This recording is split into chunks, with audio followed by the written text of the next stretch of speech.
بسم اللہ الرحمن الرحیم۔ ناظرین کرام، حال ہی میں غامدی صاحب کا ایک کلپ نظر سے گزرا جس میں وہ فرما رہے تھے کہ ایران کے جو عرب ممالک میں واقع امریکی اڈوں پر حملے ہیں یہ در حقیقت جارحیت کی مثال ہیں۔ اگرچہ انہوں نے دبے لفظوں میں یہ بات کی ہے اور کہا ہے کہ عرب ممالک انتہا درجے کے مظلوم ہیں۔ اس کا لازمی نتیجہ یہی ہے کہ ایران در حقیقت ظلم کر رہا ہے۔ تو غامدی صاحب کے کیونکہ قرآنسٹ ہیں، ہم ان کو قرآنی طریقے سے بھی جواب دیں گے۔ پہلے تو ان کے کلام کی طرف جاتے ہیں اور ملاحظہ فرمائیں کہ وہ کیا کہہ رہے ہیں۔ عرب ملکوں نے کوئی جارحیت کا اقدام نہیں کیا۔ انہوں نے اگر اپنے ہاں کچھ اہتمام کر رکھا ہے کہ ان کی حفاظت کے لیے وہ بعض بڑی طاقتوں کے حریف رہیں گے یا ان کو موقع دیں گے وہ یہاں پر اپنے اس نوعیت کے اڈے قائم کر لیں، تو اپنی سیکیورٹی کے خیال سے جو صورتحال ان کو درپیش رہی ہے انہوں نے یہ فیصلہ کر رکھا ہوا ہے کہ اس کی سزا ان کو نہیں دی جا سکتی۔ اس میں یہی عذر پیش کیا گیا ہے کہ یہاں امریکی اڈے ہیں، لیکن وہ بار بار یقین دلا رہے ہیں کہ ہمارے یہاں سے کوئی حملہ نہیں ہوگا، نہ یہ اڈے استعمال کیے جائیں گے، اور نہ یہ حقیقت ہے کہ غیر جانبدار ذرائع سے اس نوعیت کے کوئی ادنیٰ شواہد ابھی تک ملے ہیں۔ اس صورتحال میں وہ مظلوم ہے، آخری درجے میں مظلوم ہے۔ ان کے ساتھ اگر ہمارا کوئی معاہدہ ہے، قومی سطح کا معاہدہ ہے، اور انہیں اس کی ضرورت پڑتی ہے تو ان کا ساتھ دینے میں کوئی معنی نہیں ہے۔ غامدی صاحب فرما رہے ہیں کہ عرب ممالک انتہا درجے کے مظلوم ہیں۔ انہوں نے سیاسی درایت کے تحت یہ فیصلہ کیا کہ امریکہ اور اسرائیل یا امریکہ کے اڈے یہاں پر اگر بنیں گے تو وہ ان کے امن امان کے لیے بہتر ہوں گے، اور اس لیے مفاد اور مصلحت کے تحت انہوں نے یہ کام کیا ہے اور اس میں کوئی حرج نہیں ہے بقول ان کے۔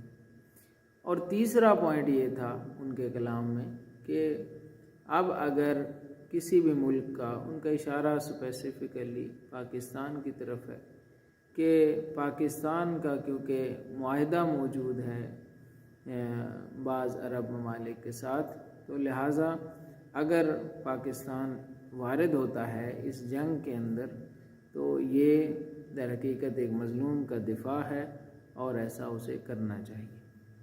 یہ تین بنیادی پوائنٹس ہیں جو غامدی صاحب کے کلام میں موجود ہیں۔ ہم ایک ایک کر کے ان کے جائزہ لیتے ہیں۔ سب سے پہلے تو وہ فرماتے ہیں کہ عرب ممالک مظلوم ہیں۔ دیکھیے، کیا امریکہ اور اسرائیل نے جب حملہ کیا تو وہ ظالم تھے یا مظلوم؟ دو حال سے خالی نہیں ہے۔ امریکہ اور اسرائیل کا حملہ سب کے سامنے تھا اور وہ ایک تہاجم تھا اور انہوں نے در حقیقت پہل کی ہے۔ اب جب انہوں نے پہل کی ہے تو ظالم تو وہی ٹھہرے، اور قرآن کا فیصلہ ہے کہ لا ترکنوا الی الذین ظلموا فتمسکم النار۔ اگر تم ظالموں کے اوپر بھروسہ کرو گے، قرآن کہتا ہے ایسا نہ کرو، اور اگر کرو گے تو تمہیں بھی آگ چھو لے گی، آگ تمہیں بھی اپنی لپیٹ میں لے گی، تمہیں بھی آگ مس کرے گی۔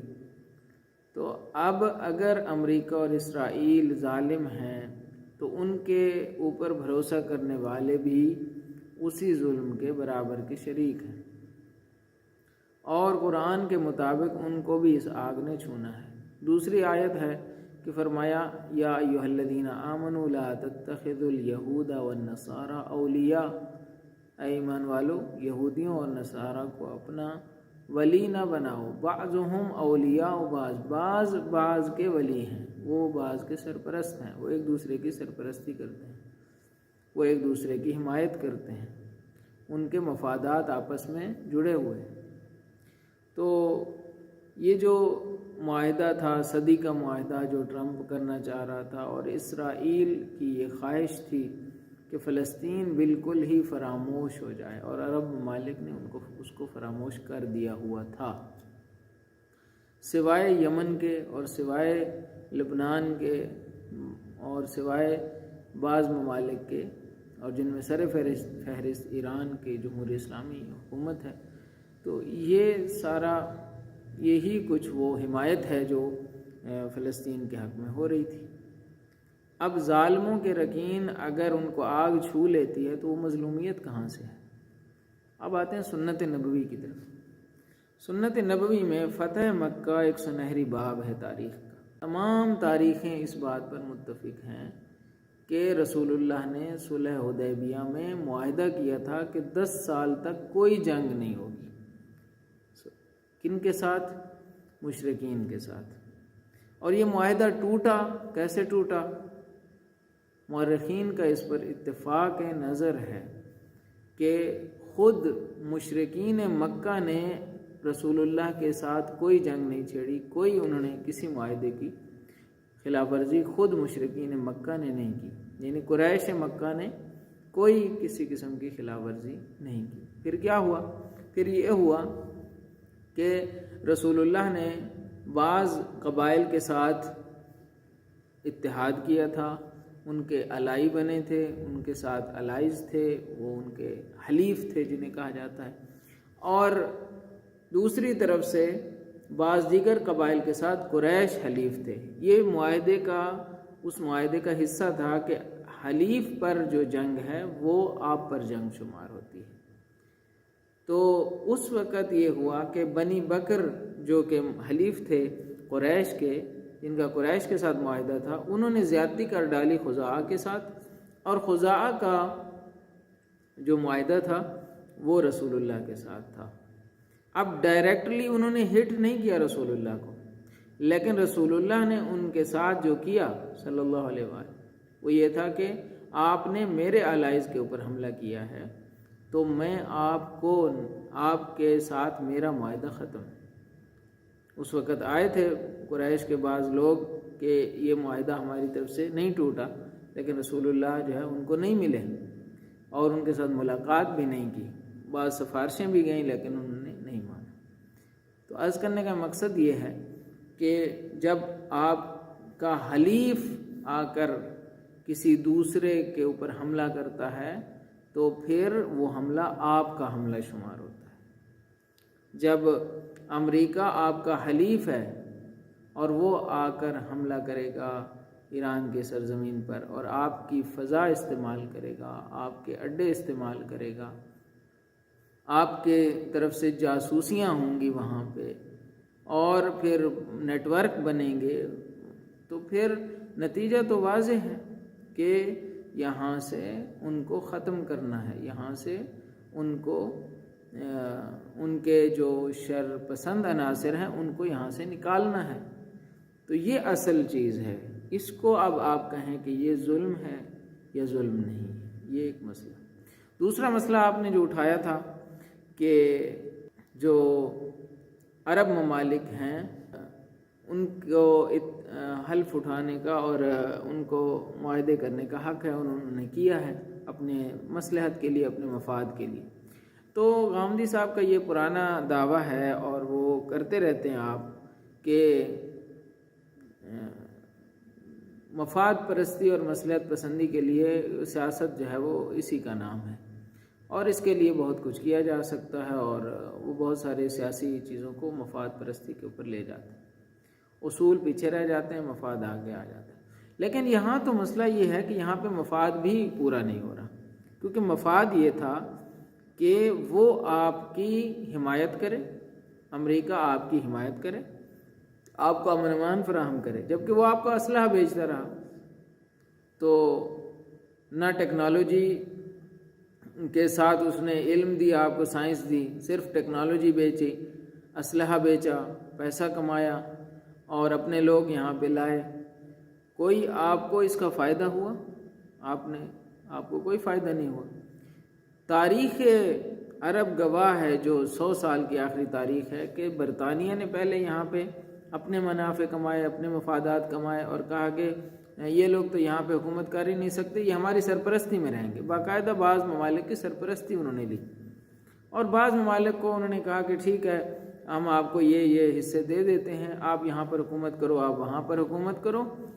اور پھر یہ سائکس پیکو کے بعد کی باتیں ہیں جو آپ سب کو پتہ ہیں تو پھر اس کے بعد کیا ہوا، اس کے بعد ان کے حوالے ہو گئیں، اور یہ ظاہری طور پر تو برطانیہ نے حوالے کر دیں، لیکن اندر سے پورا ان کے کنٹرول میں ہے، اور آج تک یہ ان کے کنٹرول میں چل رہے ہیں۔ تو لہٰذا کوئی اس سے فائدہ نہیں ہو رہا عرب ممالک کو، بلکہ عرب ممالک سے فائدہ اٹھایا جا رہا ہے۔ تو یہ معاہدہ بھی نہیں ہے، جو آپ نے کہا نا کہ مفاد ہو رہا ہے، مفاد بھی ان کا کوئی پورا نہیں ہو رہا۔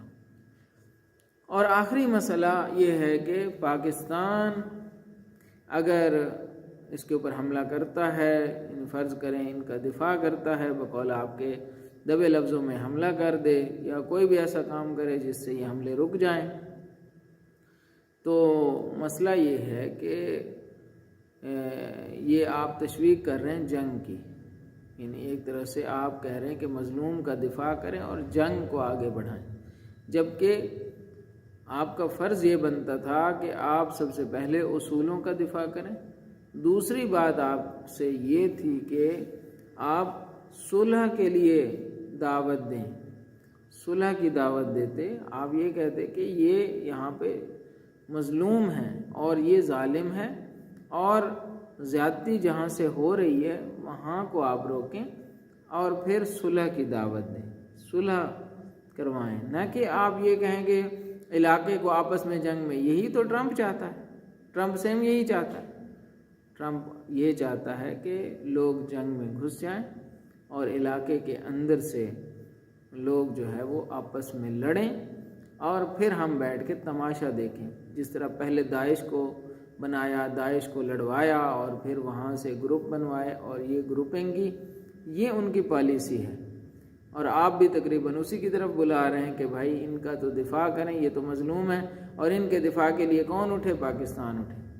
تو یہ ٹرمپ کی پالیسی ہے۔ آپ ٹرمپ کے بیانیے کو آگے نہ بڑھائیں، ان کے اہداف کو آگے نہ بڑھائیں، بلکہ امت مسلمہ کو دیکھیں، ایران بڑی احتیاط کے ساتھ حملے کر رہا ہے، ان کی پوری کوشش ہے کہ ایسے جگہوں پہ فائر نہ ہوں جہاں پہ عام لوگ ہیں، جہاں پہ مسلمان ہیں، جہاں پہ عام آدمی رہ رہا ہے، اگرچہ وہ کرسچن یا کوئی بھی مذہب کا ہے، تو وہ صرف اور صرف ان چیزوں کو نشانہ بنا رہے ہیں جو دشمن کے مقاصد میں استعمال ہو رہی ہیں، جبکہ ادھر سے دوسری طرف سے امریکہ جو یونیورسٹیوں کو بھی نہیں چھوڑ رہا، اسکولوں کو بھی نہیں چھوڑ رہا، اس نے ابھی صنعتی یونیورسٹی پہ، شریف یونیورسٹی پہ آخری حملہ کیا ہے اسرائیل نے۔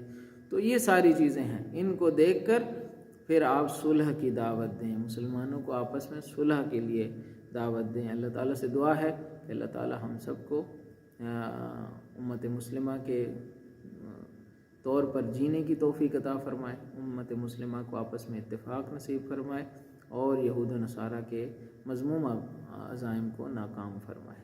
ما علینا الا البلاغ، والسلام علیکم۔